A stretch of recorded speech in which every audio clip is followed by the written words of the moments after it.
राधे राधे सभी को। आज हम सुनेंगे माघ मास का महात्म्य का तीसरा अध्याय यानी कि चैप्टर नंबर 3। तब राजा दिलीप कहने लगे कि महाराज, यह पर्वत कितना ऊंचा और कितना लंबा चौड़ा है। तब वशिष्ठ जी कहने लगे कि 36 योजन ऊंचा, ऊपर चोटी में 10 योजन चौड़ा और नीचे नीचे 16 योजन चौड़ा है, जो हरी चंदन, आम, मदार, देवदार और अर्जुन के वृक्षों से सुशोभित है। दुर्भिक्ष से दुखी होकर इस पर्वत को फल और फूलों से परिपूर्ण देखकर भृगु वहीं रहने लगे और यहाँ पर कंदराओं, वनों और उपवनों में बहुत दिनों तक तप करते रहे।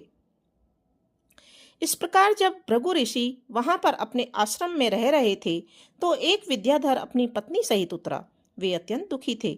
उन्होंने भृगु ऋषि को प्रणाम किया और ऋषि ने बड़े मीठे स्वर में उनसे कहा कि हे विद्याधर, तुम बड़े दुखी दिखाई देते हो, इसका क्या कारण है। तब विद्याधर कहने लगा कि महाराज, पुण्य के फल को पाकर, स्वर्ग पाकर तथा देवतुल्य शरीर पाकर भी मेरा मुख व्याघ्र जैसा है। मेरे दुख का और अशांति का एक यही कारण है। न जाने किस पाप का फल है। मेरे चित्त की व्याकुलता का दूसरा कारण भी सुनिए।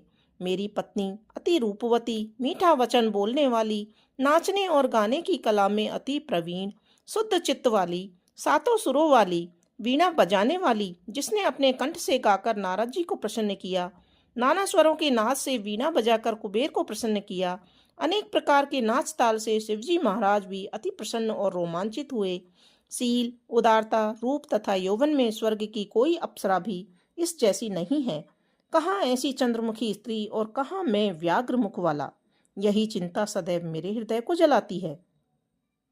विद्याधर के ऐसे वचन सुनकर तीनों लोकों की, भूत, भविष्य और वर्तमान की बात जानने वाले तथा दिव्य दृष्टि वाले ऋषि कहने लगे कि हे विद्याधर, कर्म के विचित्र फलों को प्राप्त होकर ज्ञानी पुरुष भी मोह को प्राप्त हो जाते हैं। मक्खी के पैर जितना विष भी प्राण लेने वाला हो जाता है। छोटे छोटे पापों का फल भी अत्यंत दुखदायी हो जाता है। तुमने माघ मास की एकादशी का व्रत करके द्वादशी न आने तक शरीर में तेल लगाया, इसी पाप कर्म से व्याग्र हुए।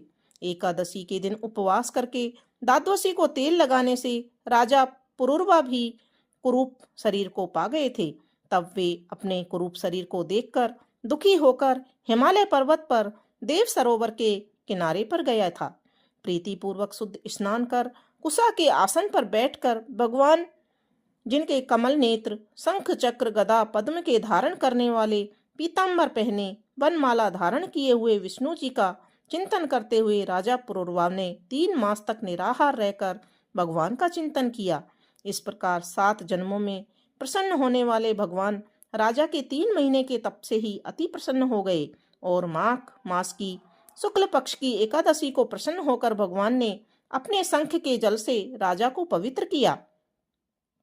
भगवान ने उसके तेल लगाने की बात याद दिलाकर सुंदर देवताओं का स्वरूप दिया, जिसको देखकर उर्वशी भी उनको चाहने लगी और राजा कृतकृत्य होकर अपनी पुरी को चला गया।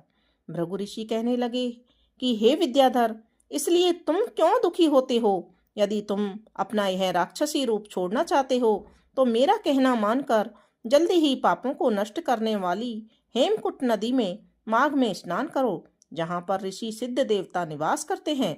अब मैं इसकी विधि बतलाता हूँ। तुम्हारे भाग्य से माघ मास आज से 5वें दिन ही आने वाला है। पौष शुक्ल एकादशी से इस व्रत को आरंभ करो। भूमि पर सोना, जितेंद्रिय रहकर दिन में 3 समय स्नान करके महीना भर निराहार रहो। सब भोगों को त्याग कर तीनों समय भगवान विष्णु का पूजन करो। तब तुम द्वादशी को शिवजी स्तोत्र और मंत्रों से पूजन करोगे तो तुम्हारा मुख देखकर सभी चकित हो जाएंगे और तुम अपनी पत्नी के साथ सुखपूर्वक क्रीड़ा करोगे। माघ मास के प्रभाव को जानकर सदा माघ में स्नान करो। पाप दरिद्रता से बचने के लिए मनुष्य को सदा यत्न से माघ मास का स्नान करना चाहिए। स्नान करने वाला इस लोक तथा परलोक में सदा सुख पाता है। वशिष्ठ जी कहते हैं कि हे दिलीप, भृगु जी के यह वचन सुनकर वह विद्याधर अपनी स्त्री सहित उसी स्थान पर पर्वत के झरने में माघ का स्नान करता रहा और उसके प्रभाव से उसका मुख देव सदृश हो गया और वह मणिगिरी पर्वत पर आनंद से रहने लगा। भृगु जी भी नियम की समाप्ति पर शिष्यों सहित इवा नदी के तट पर आ गए। इस तरह से यह अपना तीसरा अध्याय कंप्लीट होता है। चौथा अध्याय देखने के लिए जुड़े रहिए हमारे चैनल से। धन्यवाद।